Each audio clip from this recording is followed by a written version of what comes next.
I would be inside and I would look outside, and I have one rhododendron bush outside my window, and I just started drawing that every single day. And so I would draw it and draw it, draw it, and through the sun and the snow and the rain and the wind.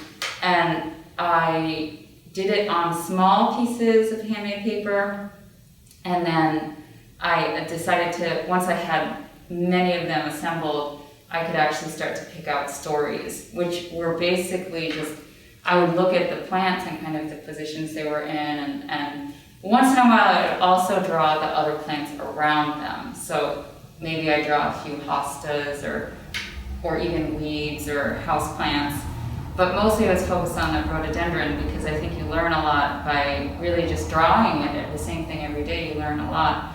And what's it about rhododendrons that you like? Well, it just happened to be this bush that when I bought the house, I didn't plant it there. I just thought it was a kind of sad looking bush because it didn't ever seem very healthy, partly because I'm not a great gardener, but then the more that I looked at it, the more I was like, oh, this is great because it's year round, it's always there. I mean, it does better in the warmer weather, but it's just very stable. And I think during pandemic, that's all I needed was a little bit of stability in a very uncertain time. So the stories I came up with are like a lot of the books I make about the nature of being human in this world. And so the Good Neighbors book is just about how it's easy to think that, I say it's easy to think that it's just us, and then I have pictures of rhododendrons, but then when you go to the next page, it says, but we're not the only ones occupying this land. And then you see pictures of other plants that are not rhododendrons. And so, and then it says, while busy multiplying and growing, that's a rhododendron. Adjacent, others are doing exactly the same. And then that's another plant. And then it says, us, rhododendron, them, other plant. And then it says, or we could learn to be better neighbors.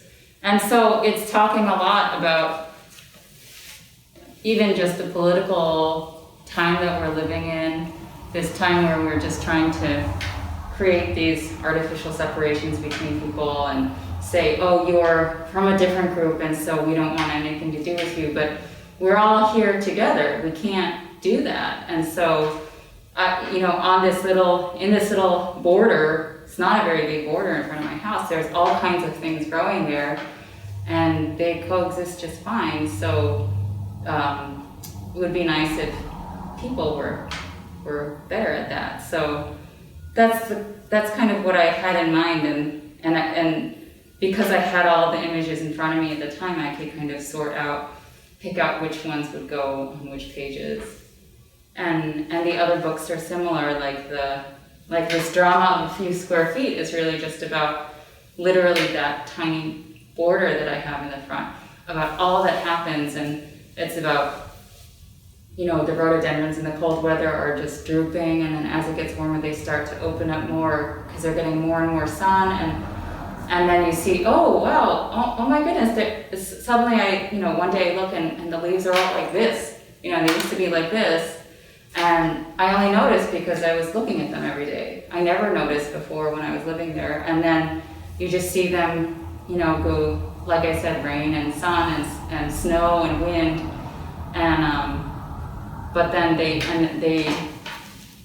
survive that. And so that's at the end is, yet we're still standing, which is again, people can be put through a lot of hardship and still survive. So. That's kind of the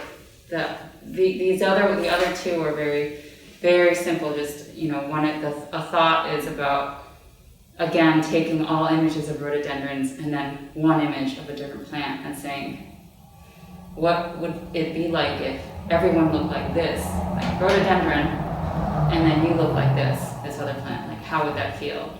And so it's just a thought. It's just that just asking that question. And maybe it's easier to understand how a person feels if we just look at plants, because people don't put such weird biases and discrimination on plants. So unless it's a weed, and then we have all kinds of bad feelings about weeds, and then the last one, the one day, is again, just looking at all the different, because I would make the drawings and date them and time stamp them too. I would write the time. And so I would pick one day and then just pick pictures, drawings I had made from one day, and then I would just lay them out. And at the end, I'm just asking how many more remain. I mean, how many days do any of us have left? And especially when we're in the face of this virus, some people, we've lost a lot of people. So those are the things I was thinking about when I was putting the books together. That's very helpful. And the drawings in these books are just beautiful and simple, and on the wonderful handmade paper that you made. And all the paper is also made from plants too. So yeah. They're not made from rhododendrons, because rhododendrons don't make good paper, but that's why they survive and I can draw them. But like this one is milkweed, and this is also milkweed. This is a little bit of the paper mulberry, and the brown ones are slippery elm. So they're all plants that are good for paper making. Well, everybody, that's a day with Aimee Lee, and this should solve all the world's problems. Thanks for listening.